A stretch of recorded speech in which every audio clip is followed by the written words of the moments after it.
Vimos no episódio anterior que Deus está sempre tentando nos ajudar, mas é a nossa visão distorcida que nos faz enxergar a Deus como o diabo queria, um Deus vingativo que castiga e obriga. Caim não quis ouvir Deus quando ele estava tentando ajudá-lo, mas olha para as consequências das suas próprias escolhas como se fossem castigos vindo do alto. No episódio de hoje, vamos analisar um pouco mais como o plano de Deus de limpar o seu nome diante da humanidade está se desenvolvendo. Bem-vindo à Lógica do Livro.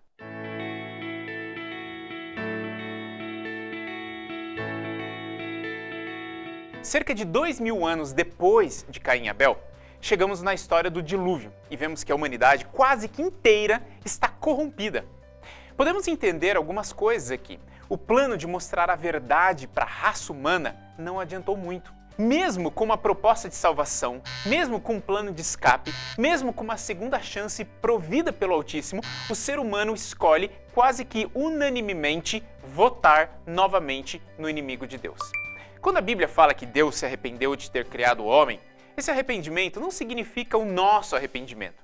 Deus não pensou, puxa, o que foi que eu fiz? Ele simplesmente fica triste com o rumo que a humanidade escolheu para si. É como um pai que, quando o filho cresce, escolhe caminhos que trarão dor a ele mesmo. Esse pai não se arrepende dele ter nascido, mas se entristece profundamente pelo tipo de vida que ele escolheu para si, uma vida de dor e sofrimento. Mas agora é que a coisa complica. Algumas pessoas dizem, peraí, se Deus dá liberdade aos outros, então por que ele agora decide afogar todo mundo que não escolhe andar nos caminhos dele? Será que Deus está usando a força para obrigar as pessoas a fazerem aquilo que ele manda? Sabe, eu já ouvi muitas pessoas pregarem por aí que o castigo daquele povo foi justo, pois eles desobedeceram a Deus e merecem morrer no dilúvio. O problema com esse tipo de pensamento é que dissemina uma imagem de um Deus vingativo, que usa a força e o poder para obrigar o ser humano a fazer tudo aquilo que ele manda. Caso contrário, todo mundo morre. Morre com água, morre com fogo, um pai que mata todos os filhos que desobedecem. Você mataria um filho desobediente? Vamos analisar esse caso. Quando você olha para o Novo Testamento, Jesus mesmo diz, quem vê a mim, vê ao Pai. Esse Jesus, que diz que ele estava mostrando a imagem e o caráter do Pai, conta uma história sobre um filho pródigo, uma parábola. Um filho ingrato, desobediente, completamente fora da casinha, que um dia chega para o pai e diz, pai, eu quero ir embora daqui. Eu não quero mais viver com o senhor. Eu não quero mais trabalhar na sua fazenda. Você já sabe que esse pai representa Deus, né? Esse filho está dizendo para Deus, eu escolho ir embora da sua presença. Mas naquela parábola, algo interessante acontece. O pai não afoga esse filho num dilúvio, nem o queima com fogo e enxofre caindo do céu. O pai não usa toda a sua força para obrigar o filho a andar nos caminhos que ele quer que ele ande. Mas ainda, o pai pega todo o dinheiro que era a sua herança e dá para ele. Claro que essa herança eventualmente iria terminar. Essa herança representa tudo aquilo que nós recebemos de Deus. Vida, saúde, dons, capacidades mentais, físicas e intelectuais.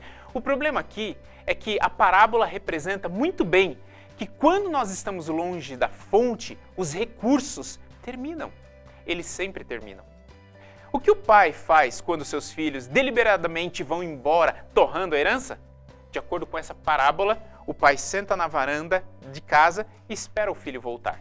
A parábola diz que um dia, depois de ter acabado com tudo, o filho percebe que viver longe da presença do pai, longe da fonte de vida, traz como consequência a morte. Ele entende que a realidade não funciona do jeito que ele pensava. Ele percebe que aquilo que ele tinha observado era pura ilusão. Tudo não passava de uma mentira. Então ele pensa num longo discurso para pedir perdão.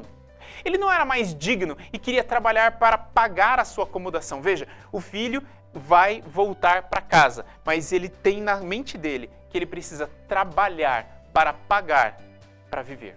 Ele percebe que não seria justo voltar a ser filho, pois ele mesmo havia escolhido aquilo. Pai, me trate como um funcionário. Quem sabe ele poderia mover o coração do pai e pelo menos ficar um pouquinho mais perto dele, para pelo menos sobreviver, mesmo que como um servo. Jesus continua a história que revela como o pai trata um pecador. Quando ele avista o filho, ele sai correndo da varanda em sua direção. Veja, o pai espera que o filho decida. O pai não vai buscá-lo e forçá-lo lá no país distante. Mas uma vez que o filho decidiu por conta própria, ele nem mesmo espera que o filho termine esse caminho sozinho. Ele vai até o encontro, ele sai correndo, se encontra com ele no meio do caminho. Quando você começa a pensar em voltar para Deus, ele te encontra no caminho. Ele te busca onde você está. Ele completa o que está faltando. O filho começa então com seu discurso pedindo perdão, mas o pai interrompe. Não quero ouvir o pedido de perdão. E sabe por quê? Porque ele já o havia perdoado. Mas quando? Desde o dia em que ele saiu de casa. Amigo, preste atenção nesse ponto. O arrependimento não é algo que Deus precisa ver em nós a fim de nos dar o perdão. O arrependimento é algo que nós precisamos para enxergar as decisões erradas que nós fizemos, o caminho errado que nós tomamos e então partirmos para a direção certa. O arrependimento é o reconhecimento que não compensa sair da casa do Pai, que não há vida longe do Pai. O arrependimento é o cair a ficha para que possamos escolher voltar para o único lugar onde a nossa vida faz sentido. Não é Deus quem precisa do seu arrependimento, é você mesmo. Deus está pronto para te receber sempre de braços abertos. O Pai está tão feliz com a sua volta que ele dá uma festa. Ele não tem interesse em servos, em funcionários. Ele te criou para ser filho e é isso que você vai ser para sempre. Um filho em casa ou um filho longe de casa. Não tem outra opção, não tem uma terceira opção. Um funcionário não tem escolha, ele faz o que é mandado, mas um filho tem escolha. Mas agora voltamos ao Antigo Testamento. Por que lá Deus parece muito pior? Por que ele não permite que a humanidade, então, escolha sair da casa do Pai e sobreviva do jeito que eles queriam? Por que Deus, então, agora vai afogar todo mundo simplesmente porque eles escolheram seguir os seus próprios caminhos? Não faz sentido. Parece que a parábola não se encaixa com Deus no Antigo Testamento. Mas aqui nós temos que entender algo maior do que a liberdade de cada indivíduo. Aqui entra a liberdade de todos os indivíduos. A Bíblia diz que a terra estava corrompida, toda corrompida. Haviam sobrado só 8. Quando olhamos a história mais para frente, vemos que mesmo esses 8 não eram dos melhores. Mas pense comigo, Deus esperou 2000 anos depois de Abel e Caim para que os homens percebessem e voltassem para a casa do Pai. Mas a coisa foi piorando cada vez mais. 2000 anos depois de Caim, de todas as pessoas da terra, havia apenas sobrado 8. Que ainda realizavam o ritual do sacrifício do cordeiro, passando a informação do plano da redenção, do plano de Deus para frente. Havia apenas 8 pessoas que estavam interessadas em participar desse plano. Amigo, o que você acha que aconteceria num futuro breve? O que você acha que aconteceria logo depois da morte de Noé? Quando aqueles 8 morressem, quem continuaria passando essa informação para frente? Quem continuaria ensinando às gerações futuras que o Filho de Deus viria morrer em nosso lugar?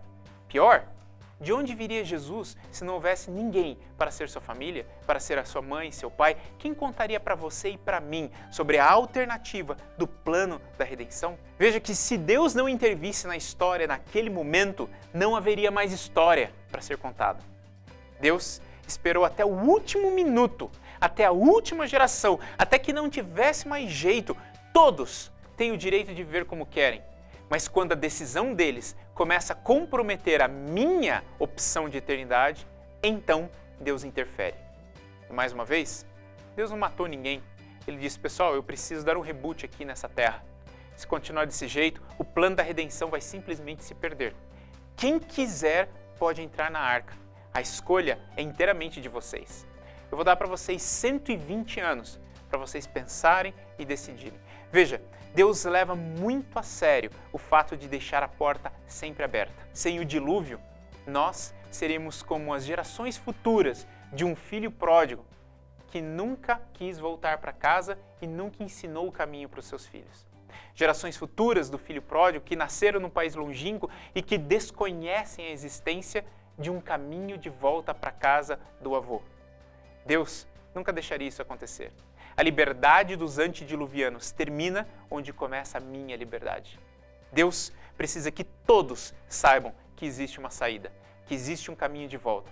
e ele vai até os confins da Terra, até os confins do universo, para garantir que você saiba disso.